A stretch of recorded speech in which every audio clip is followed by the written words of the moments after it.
So we've been talking about this warning from the electricity market operator saying we might run short on electricity over the summer, and they've been trying to blame it on forecasts of an extra hot summer. I mean, the idea that we get hot days in summer and everyone wants to use their air conditioners, apparently this is something new to the market operator, the need to actually be able to cater for peak demand in this country. What pathetic buck passing. But on this program, I've looked at many other problems being caused by the renewables push, namely the problems for local communities and farmers who don't want solar factories or wind farms or transmission lines in their areas. The new head of the Farmers Federation, David Jochinke, agrees this is a major problem. Well, first of all, agriculture as a whole wants to be a part of the solution, both around renewables and making sure that we've got the ability to host them where appropriate. Our concerns are when farming isn't consulted, when planning proposals, especially around transmission lines, leave farmers at the bottom of the consultative process, and that is having an impact on both their ability to produce food, but then also influence where these projects are going so that their production, their intergenerational farms, their highly prized prime farmland isn't impacted to the extent where we're seeing some of those transmission lines, some of those projects being proposed. But we're in the early stages of this, right? They're talking about another 10,000 kilometres of transmission lines, and to meet renewable energy targets, all the wind farms and solar farms we see now, you've got to sort of time them, multiply them by 10. Isn't that going to alienate a huge amount of arable land? Well, there's two parts to this discussion. First of all, it is understanding where the projects are going to be placed and having a very clear strategy of what type of infrastructure will go in which zones and which areas. And once again, in agriculture, we are supportive of hosting these projects when they're put into the right place. And it's not just the farm directly hosting these projects that should be consulted. It's the adjoining farms, and having a look at it as a holistic view, so that the off-farm impact, the communities that have to live with the rest of the projects are also included in both the benefits of hosting the projects, but then also making sure that the mitigations, the impacts of having extra traffic, having more security needed around that region is also included in that conversation. Is there any potential to actually do this, though? We're having this much trouble already, and as I say, we're really got to expand what we're seeing at the moment tenfold. So many communities troubled by it. Do you think it's actually possible to install the amount of renewable energy projects and transmission lines that the government's talking about? Well, I personally have a transmission line on farmland that we farm, and I also personally have wind towers on property that I own but also lease to farm. And done right, we've been able to manage that as our farming community goes. So I believe there is still opportunity, but this is the point. We have to make sure farmers are consulted. We have to make sure that the infrastructure is in the right spot. Cutting across farmland when it could potentially be done along roadsides with the combination of private and public land instead of just all being on farmland needs to be considered.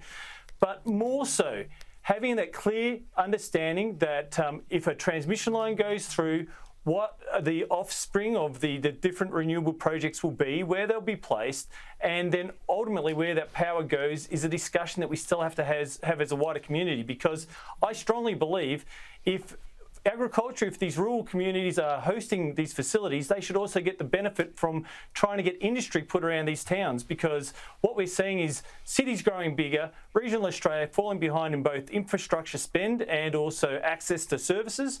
And if renewables are a pathway to help turn around that drift away from rural and regional communities and the lack of infrastructure that they've got, let's have that discussion. But it can't all be a one-way street. David, I know that you say you've got transmission lines and wind turbines on your properties, but there are many farmers who just don't want those on their property. Should they have the right to say no, thank you? Absolutely, they should have the ability to navigate if they want to be a part of a renewable energy project. If their neighbour has a renewable energy project, that they should also once again be able to have a say or benefit from that project as well, because they've got to use the same roads, they've got to be able to use or go to the same fires if they're volunteer firefighters, and so on and so forth. So that has to be there. But when we talk about transmission lines, we need to be smarter. It shouldn't just be about the shortest, quickest route. If there's an ability to go around farmland, if there's ability once again to go through public forests, public lands, that should be considered. It just shouldn't go down the guts of farmland.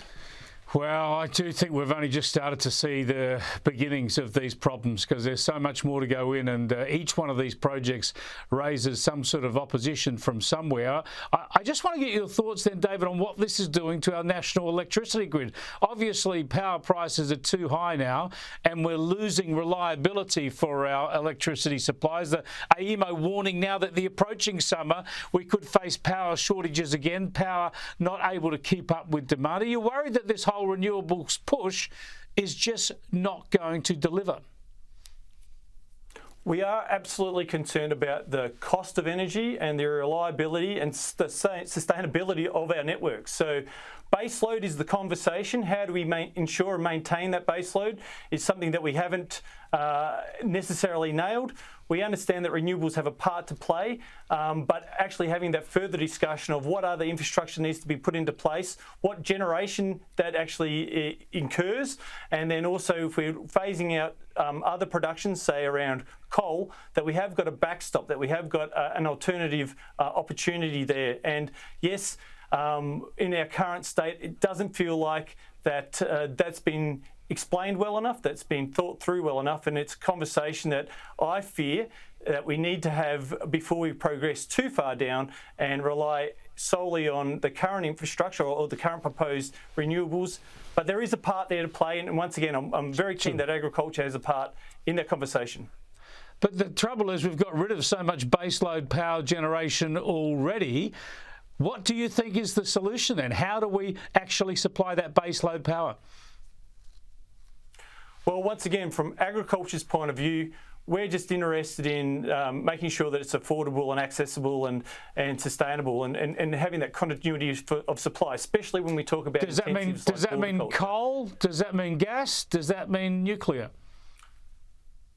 Well, we're agnostic to the actual production process. What we do know is that the current trajectory that we're on is causing huge concerns for agriculture, and that when we do hear those forecasts about the hot summers and reliability being questioned, it definitely highlights that what we're doing needs to change. We need to have a better thought out process. David Jochinke, thanks so much for joining us. Thank you, Chris.